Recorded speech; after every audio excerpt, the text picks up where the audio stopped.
Salutations à tous. Bienvenue sur ma chaîne. Aujourd'hui, je vais vous expliquer un film dramatique psychologique indien intitulé Like Star on Earth, sorti en 2007. Spoiler à venir. Prenez soin de vous et profitez-en. Ishan est un enfant imaginatif de 8 ans, connu pour être un fauteur de troubles parmi ses camarades. Il échoue dans toutes les matières et est l'élève le moins bien classé de sa classe. Il est en deuxième année de CE2 et, d'après son bulletin scolaire, il va devoir redoubler la même année. Contrairement à Ishan, son frère aîné Johan est un élève idéal. En dehors des études, il joue au tennis et participe au prochain championnat de tennis inter-État. Ishan se bat souvent avec les enfants du quartier qui le brutalisent. Un jour, la mère d'un enfant se plaint du comportement d'Ishan à son père Nankishore. Ce dernier doit s'excuser de manière embarrassante auprès de l'enfant et de sa mère. Après leur départ, il pousse Ishan sur le sol pour le discipliner. Bien que Nankishore aime ses enfants, il est trop dur avec Ishan. Il pense que les faibles résultats d'Ishan et son incapacité à effectuer des tâches élémentaires sont dus à sa paresse. Le lendemain à l'école, le professeur d'anglais d'Ishan lui demande de lire une ligne du livre. Il fait de son mieux mais n'arrive pas à former un mot. Il a du mal à comprendre les lettres, mais les enseignants pensent que c'est parce qu'il est un gamin.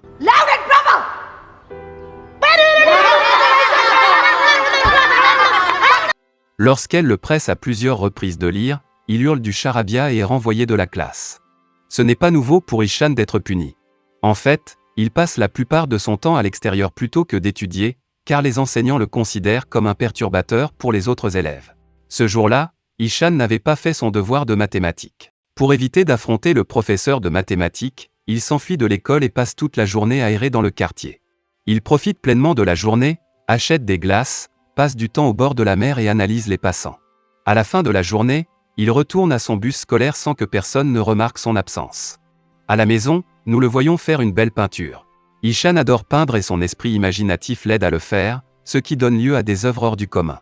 Plus tard, sa mère Maya essaie de lui donner des cours particuliers et de lui faire faire ses devoirs. Elle remarque que son écriture est affreuse et qu'il n'arrive pas à épeler correctement. Elle associe son incapacité à la paresse et le gronde comme tous les autres. Le lendemain, Ishan devra fournir à son professeur un billet d'absence de ses parents. Par peur d'avoir des ennuis, il supplie son frère d'écrire le mot à sa place. Johan lui fait promettre de ne plus sécher l'école et écrit le mot. L'enfant le montre à son professeur qui ne met pas en doute son authenticité. Il fait également semblant de tousser pour faire croire qu'il était réellement malade. Ce jour-là, le professeur de mathématiques surprend les enfants avec un test. Ishan reçoit la feuille d'examen, mais il a l'impression que les lettres dansent. La première question lui demande la multiplication de 3 par 9. Dans sa tête, l'enfant imagine que la 3e planète, la Terre, et la 9e planète, Pluton, se battent l'une contre l'autre. Il fantasme sur la Terre détruisant Pluton et rationalise en disant que la réponse est 3. Il laisse le reste des questions en blanc et soumet le test. Lorsque ses amis lui posent la question, il affirme avec confiance qu'il a apprécié le test à sa juste valeur. Le lendemain, Nankishore revient d'un voyage d'affaires. Ishan est ravi du retour de son père et le serre très fort dans ses bras. Cependant, au cours du petit déjeuner, Nankishore trouve le faux billet d'absence de la veille. En enquêtant, il découvre qu'Ishan a fait une fugue de l'école et qu'il erre seul dans les rues.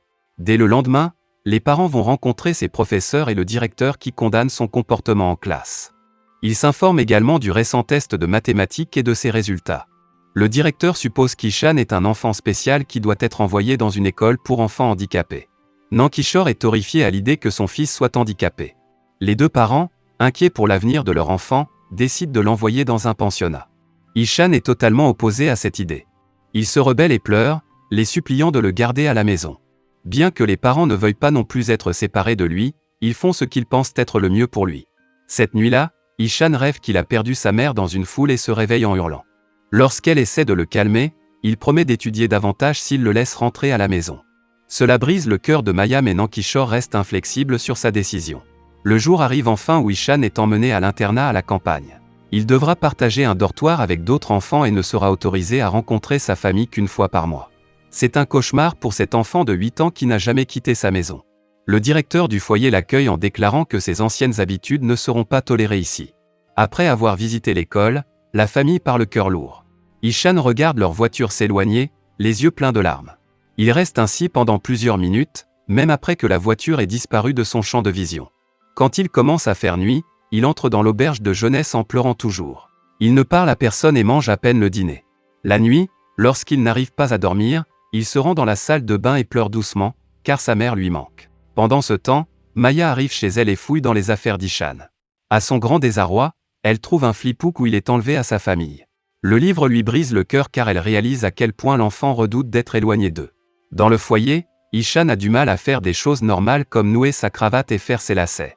Le premier jour, le professeur de hindi, Monsieur Tiwari, le fait asseoir sur le premier banc avec le premier de la classe, Rajan.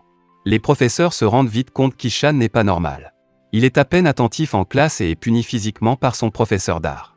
Rien ne change par rapport à ce qu'il était dans l'école précédente. Il est toujours envoyé en dehors de la classe comme punition et est exclu de l'activité de la classe pour l'avoir gâché. Avec le temps, il devient tellement frustré qu'il déchire ses livres et les jette à la poubelle. Il arrête d'essayer de faire mieux à l'école et entre dans une spirale de dépression et de dégoût de soi. Lorsque ses parents viennent le retrouver au bout d'un mois, il s'enferme dans une pièce et éclate en sanglots pour la première fois depuis la dernière fois qu'il les a vus. Lorsqu'on le presse, il court dehors et fait plusieurs tours de terrain de basket pour se rebeller. La famille l'emmène à l'hôtel pour la nuit afin de lui permettre de faire une pause dans sa vie à l'auberge. Johan lui offre un panier de fournitures de peinture, mais il ne se doute pas qu'Ishan a fait taire son côté créatif et a complètement arrêté de peindre. Le lendemain, la famille lui fait ses adieux et le laisse seul une fois de plus. Plus tard ce jour-là, Ishan n'a jamais été aussi bas. Il regarde la terrasse de l'école en pensant à ce que cela fait de sauter de cette hauteur. Son seul ami, Rajan, interrompt ses pensées et lui parle de leur nouveau professeur d'art. Ishan n'en pense pas grand-chose car aucun professeur ne l'a jamais aidé. Cependant, les enfants sont surpris que le nouveau professeur, Ram, entre dans la classe dans un costume de Joker. Il chante une chanson, joue de la flûte, les fait danser et les laisse profiter du cours, contrairement à tous les autres enseignants. Alors que l'ancienne Ishan aurait adoré cela, la déprimée ne participe à rien de tout cela. Pour leur première tâche, les élèves sont invités à dessiner ou à peindre ce qu'ils veulent. Ram veut qu'ils montrent leur côté créatif pour savoir sur quoi il doit travailler ensuite. Les enfants commencent à dessiner plusieurs choses, toutes différentes les unes des autres, mais Ishan ne touche même pas le papier. Au départ, Ram pense que l'enfant prend le temps de réfléchir, mais à la fin du cours, la feuille d'Ishan est toujours blanche. Inquiet, Ram lui demande ce qui ne va pas mais il n'obtient pas de réponse. Ce soir-là, Maya appelle pour parler à Ishan, mais celui-ci se contente de porter le téléphone à ses oreilles et ne dit rien. On l'informe qu'ils devront reporter la prochaine visite d'une semaine à cause de la compétition de tennis de Johan. Pour Ishan, cela ne fait que confirmer que sa famille ne se soucie pas de lui. Il verse une seule larme et s'en va sans rien dire. Le lendemain, Ram voit Ishan s'agenouiller devant la salle de classe. Intrigué par son comportement, il interroge Rajan à son sujet. Ce dernier lui révèle qu'Ishan a du mal à comprendre les lettres, malgré tous ses efforts. Ram enseigne dans une école pour enfants handicapés, il a donc l'œil pour les enfants qui sont spéciaux. Pour en savoir plus sur Ishan, il parcourt ses vieux cahiers et trouve un modèle d'erreur similaire. Même lorsqu'il enseigne à des enfants spéciaux, il ne peut s'empêcher de penser à Ishan. Comme il a eu le même problème dans son enfance, il éprouve de la sympathie pour cet enfant. Quelques semaines plus tard, il comprend quel est le véritable problème d'Ishan et se rend dans sa ville natale pour rencontrer ses parents. Il l'accueille et le laisse jeter un coup d'œil à la chambre d'Ishan. Ram est surpris de découvrir qu'Ishan avait l'habitude de peindre. Cela le rend encore plus triste que le gamin ait perdu son éclat à cause de la pression qu'il subissait. Nankishore rabaisse son fils, prétendant qu'il est paresseux et qu'il déteste étudier. Ram riposte et leur montre le schéma des erreurs d'Ishan.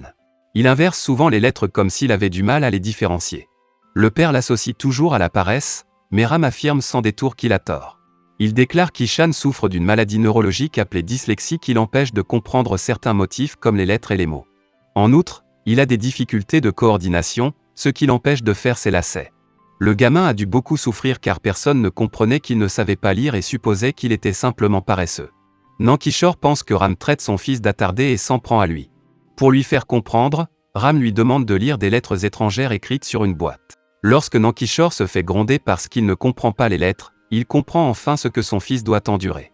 Pourtant, il refuse de reconnaître que son fils peut vivre de sa seule passion, la peinture.